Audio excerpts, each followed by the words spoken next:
Now, for everyone who didn't see this show come out of left field on their Netflix suggestions, Squid Game became their immediate source of dopamine. Seriously, as soon as I would come home from work, forget exercising, forget video games, and forget drugs. I was taking that sweet hit off of my Netflix account and enjoying the experience of Squid Game. Now, think of Squid Game as a mashup of Black Mirror, Hunger Games, and a dash of Saw. Except the world isn't saved by an angry teenager, and not as gory. Well, relative to Saw. Maybe it's better to say it's a violent version of Fall Guys? Yeah, I like that better. Much cuter. So, Squid Game is a South Korean drama that follows the story of multiple characters that are in so much debt and danger that participating in a death battle royale is lateral to their actual existence. Of course, all 456 participants didn't know it was a sudden death royale until the first round of games.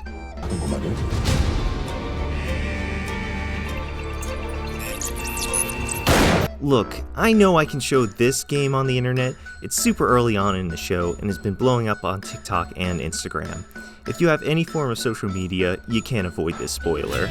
Our hero, for lack of better words, is named Ji-yeon, or Player 456, a gambling addict who takes money from his diabetic mom who needs surgery and owes money to multiple loan sharks. Of course, he's out of money and now extremely desperate to help his mom. Look, I know. Talk about some serious character whiplash. He has problems, he's not evil. Ji-yeon is approached by a handsome man who asks him to play a game. If Ji-yeon wins, he's awarded money. Of course, Ji-yeon does win and receives a business card with a phone number on it. Spoiler alert, it's to get into Squid Games. Ji-yeon is later knocked out and brought to a secret facility. We meet players like number 1, an old man that you're instantly gonna fall in love with, number 67, a North Korean defector who wants to save her mom and take care of her brother, player 101, a runaway gangster who's being hunted down by his old gang, and you can tell he's a bad guy because he's got a tattoo on his face, Sang-woo, Ji-yeon's old friend and businessman who committed tax fraud, and last but not least, player 199 named Ali, another sweetheart of Squid Game that you aren't going to be able to get out of your head.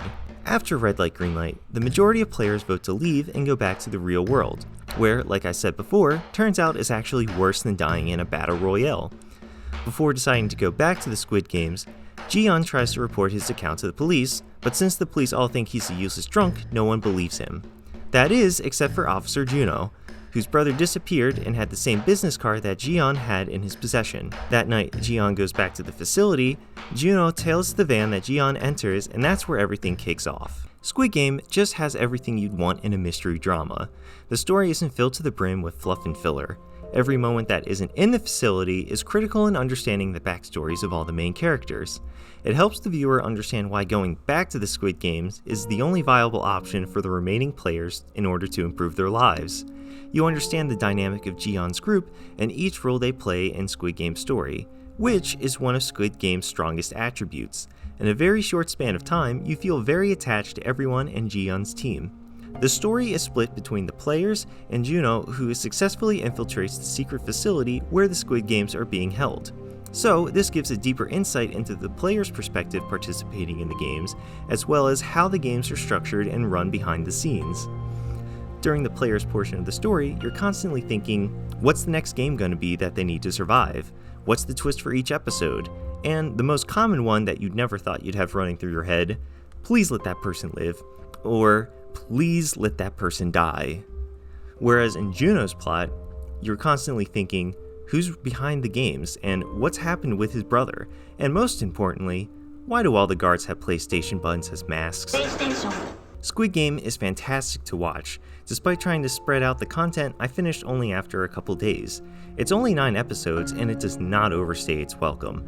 By the end of the show, it's strongly suggested that we're going to be seeing a lot more of Squid Game, whether it be a season 2 or even a spin-off series. If you have a Netflix account already and haven't watched it yet, definitely give Squid Game a try. Hey everyone, thanks for sticking around to the end of the video. If you like what you saw, please like, comment, and subscribe, and if there's anything else you think I should review or play, please give a suggestion. Stay tuned for more content this month.